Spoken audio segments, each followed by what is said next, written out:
This module will wrap up our discussion of the foundations of incident management. We want to take a look back and revisit the goals of this course and also some of the specific objectives.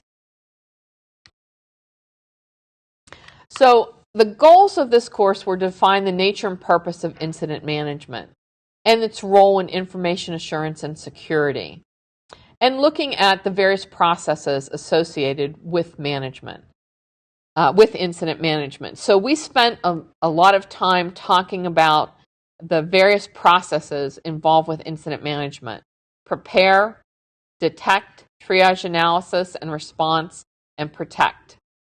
We also spent time talking about information assurance as being the broader ecosystem within which incident management operates. We looked at a couple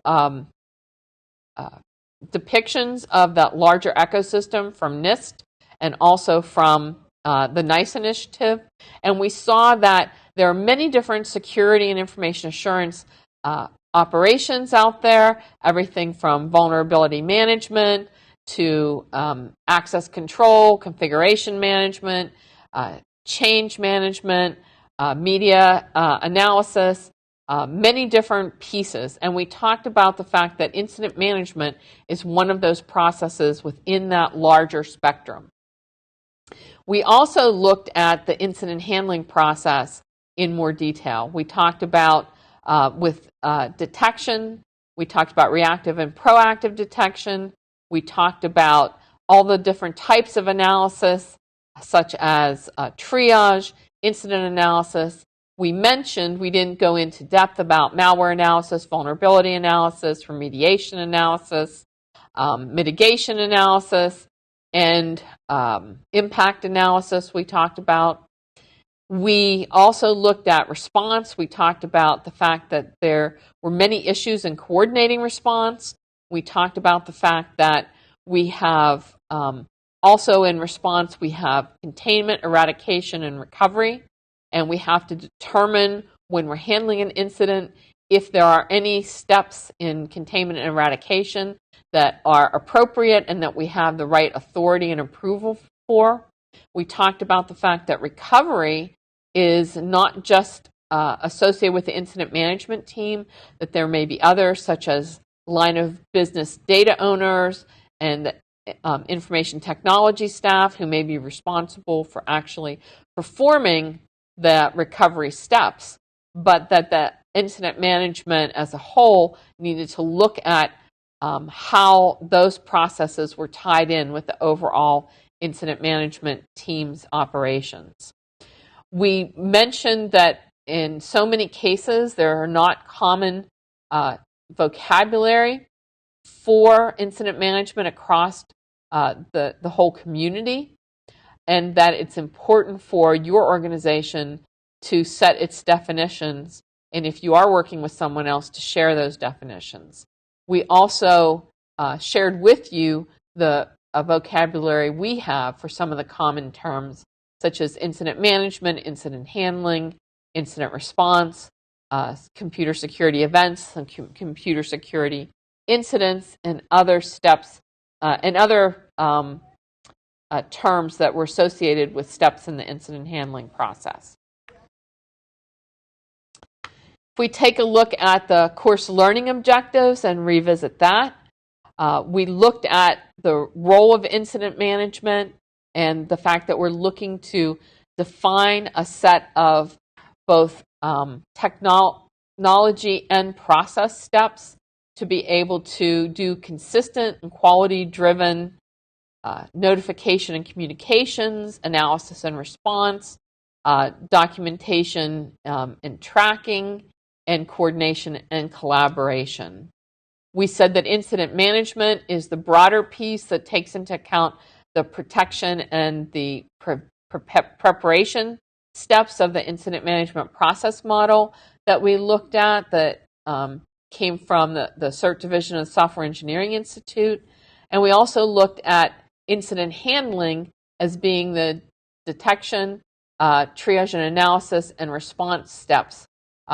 That's kind of the internal part of the incident management process model. We looked at various preparations that needed to be established to ensure that incident handling can occur in an effective and efficient manner.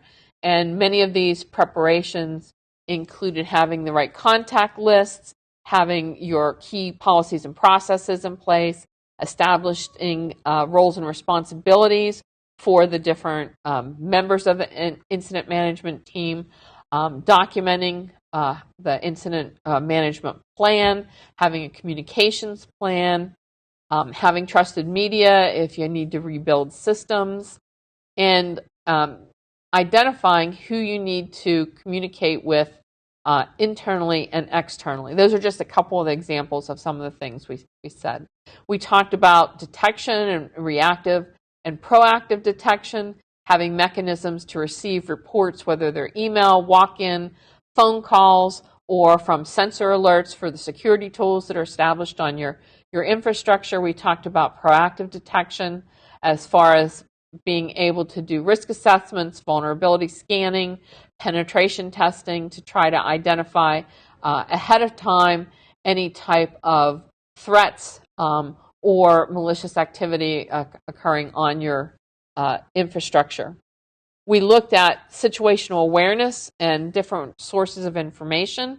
We talked about the fact that with situational awareness, we're looking at not just sensor alerts and anomalous behavior on our networks, but we're also looking at information from other sources, such as threat feeds, such as news, public sources, vendor information. So many different pieces that have to come into play with understanding what is out there that might impact the operation of your organizational assets and turn out to be a threat to their operation.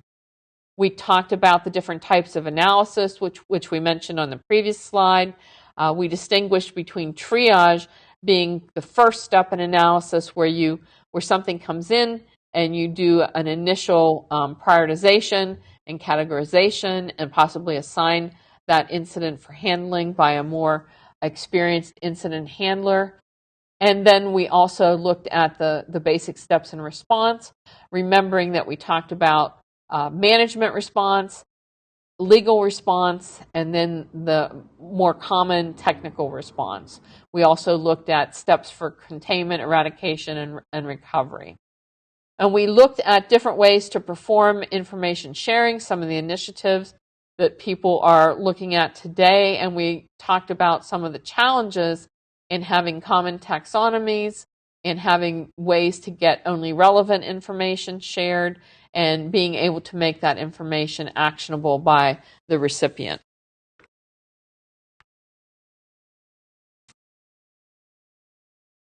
Just to remind you, what we also said about applying course materials is that we understand that every organization is different.